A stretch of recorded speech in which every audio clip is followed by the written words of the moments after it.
Hi everyone and welcome back. Hopefully you've enjoyed the break from the CB a little bit while doing John's Triumph. It's a job I'm really glad we've done. It's nice to be able to try it. I've never seated valves before, so it was really nice to be able to get in there and have a good look. Next week I'll be taking the tank, side panel and front bezel there up to Nat, and then he'll have time to paint it. He's got a couple of different ideas. I'll let him do his thing. I'm not too fussed, honestly. He can do absolutely whatever he wants to it. I think it'll be a nice watch to go and watch that when it's eventually on there, because it ties two channels and the community together. And of course I save quite a few pounds by using that, and actually Nat's jobs are better than some of the best I've ever seen. I had a bike painted by Dream Machine maybe 12-13 years ago. It was an M3 Augusta F4 750. Absolutely didn't need to be, but they were the best in the business at the time, and I had a spare few pounds at the time. So yeah, Nat's paints again, always stunning. We're going to move back onto the Triumph today. We need to put it back together. Ideally we'll be firing it up. We've got a new gasket set for it to put on as well. And I was right about the torque settings. They didn't have torque settings on them.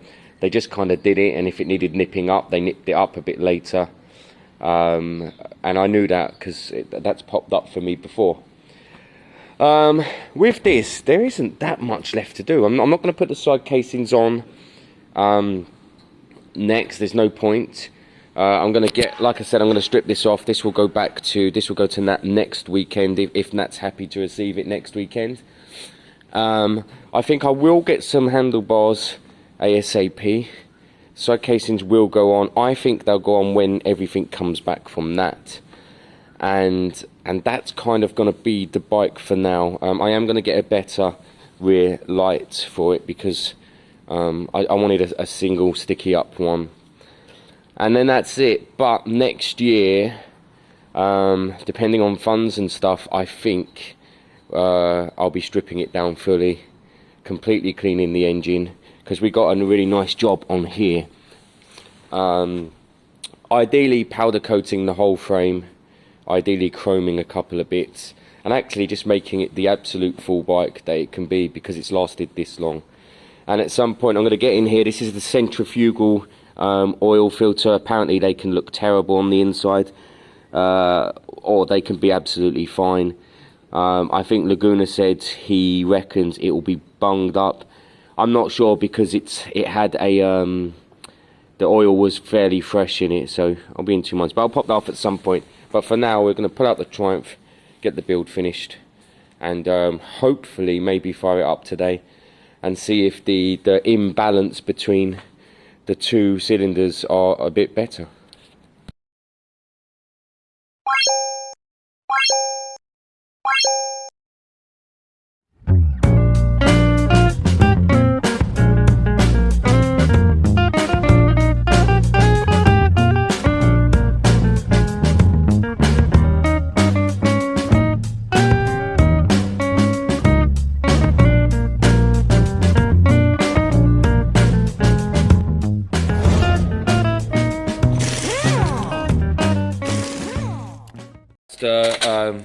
Course, there you go. That's what you want to hear. Oh, John, we didn't get any of that marine blue stuff. No. Can we use anything else? Paint? It has to be like something that's not sort of not going to dry. We can clean it. There's a special blue paste you put on, and it shows if it's all exact. Oh, alright. But doing it enough will do that anyway. Look like you're starting a fire, mate. Look like you're starting a fire, John. Don't do full circles, John. Keep us moving, John. Sounds better already. It does actually. You can hear it. That's because you did a full circle, John. So the paste has clumped up. Yeah, paste is on. Pull it out and have a look, John. You might find the paste is all in one clump or something. Is it? At least it sticks well.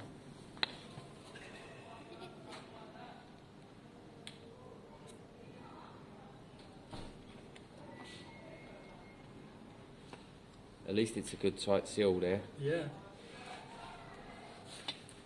That's it.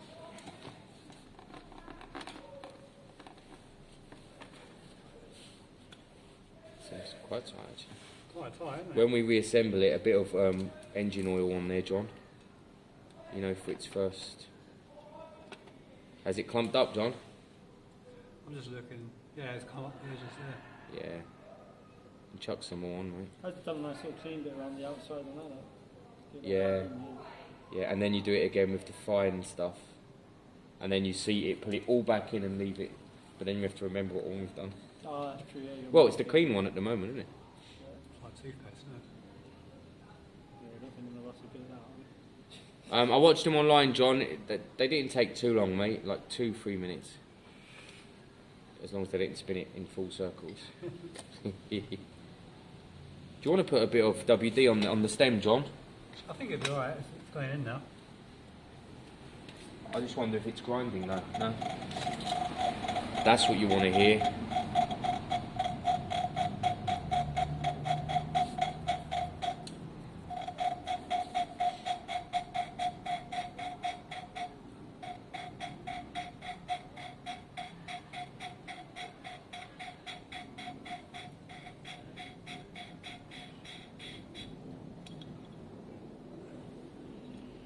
Where are you going? Take it out again. You had loads of time. It'll come out to the middle Haven't you again. seen the fire makers, John? You've got to get it like this. The native innit, the higher. It also keeps you warm. That's what we're going with gas now. Is there any telltale signs?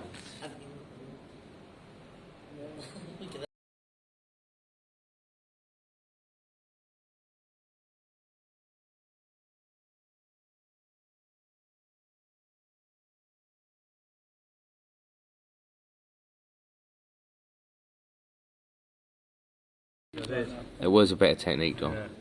Yeah. Just to show you guys what we're doing, we're on the fine stuff now.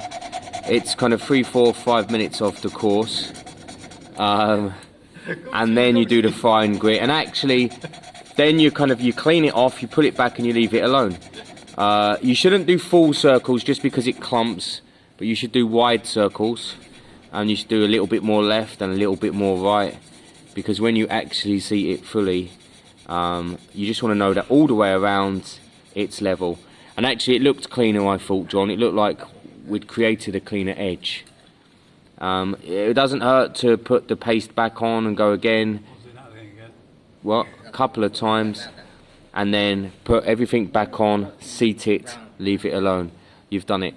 The leak down test, it didn't show any obvious huge leaks, but it was leaking definitely over 3 or 4 minutes. You saw a very clear leakage of fuel. And actually air will leak through more than fuel. So it is a job we're doing, it is a job we think needs to be done. And I mean, if we found the time today, we would know today whether the bike was feeling better or not, wouldn't we, John? Yeah, we could hear it. We would know today if it was better or not. So this is valve 2. The last valve we tried to compress actually didn't compress. So we're not sure if we found our issue there. I'm not sure what could cause that either. Possibly something jammed in the springs. We'll have to have a little look at that in a minute. John said spray it with WD, but it didn't compress. And if it didn't compress, then we've potentially found the issue. So we'll clean up the next 3 and grind them in like we're doing anyway. And then we'll get back to that last one that didn't compress for whatever reason. There's always somebody off on the weekend. Yeah. But during the week, you're like right down. Ideally you'd be working 4 days and you'd have a 3-day weekend. Ideally everyone would be working 4 days, 3-day weekend. In the old days, Yeah. Well, how can you talk about the old days? the Sundays didn't shut in the old days. When I was a kid, no one ever worked. What was shut? Everything on Sunday when I was a kid. Have we moved to there? Everything was shut. Have we got to there? Because it's a 3-day weekend. No, Sunday's never. I don't mean that, I just mean I want to not work for 3 days. Everyone else needs to be open so I can buy things. Yeah, but if they cut your money, if they cut your money though, it's From 2 grand downwards, you wouldn't. At some point in society, right, someone decided that 7 days was a week, yeah? And then some other knobhead decided that it was normal for you to work 5 days out of them 7. That was never right. Never right. I mean, you'd do half and half, wouldn't you? And then, fine, alright, let's give 4 days to work, 3 days to leisure. But actually, someone took the piss and made 5 days the normal. I think people get greedy. They do. And that's why people work as much as they work. Yeah, we're always working for other people. The truth is, Some people would never have done what we did. Like, people work make for both more of us. from us. What's that? Some people would never have done what we did, which is like work for a charity. And, you know, You can't even manage Rabjab leaving. If you respect, if you respect the project and you respect your employer, then, Oh, yeah, then I do. you're there, innit? And of course you've got to get paid. That's the only reason I'm there, mate. No, it's not the only reason It you're there. is. It's not. Normal sport. Yeah, normal school. It's normal this one. So John's putting the valve back in.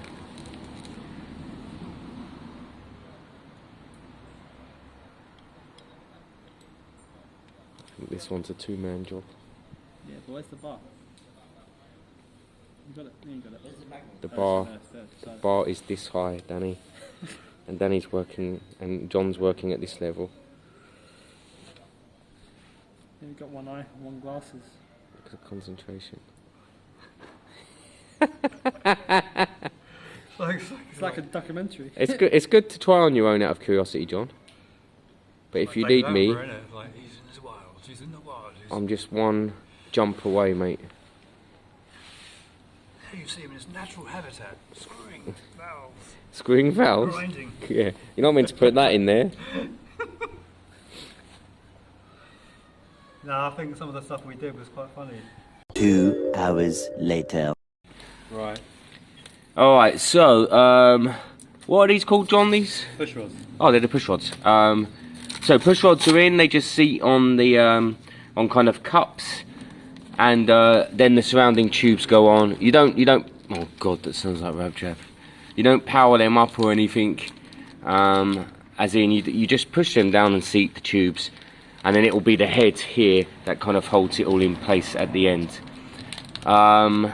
We've got brand new gaskets. John's got a head gasket going on now, and we've got a new side cover gasket because we keep losing oil. It's driving us nuts. So new side cover gasket, and we'll use a bit of fluid as well, sealant, to get that fully sealed and seated. New gaskets there, sitting on like that. Again, there's no torque settings to this. You just you basically just kind of hand tight it and maybe half a turn more from when it's all seated. What you do want to do when you're talking the head down is you want to go in a cross pattern like you would with a car or anything else.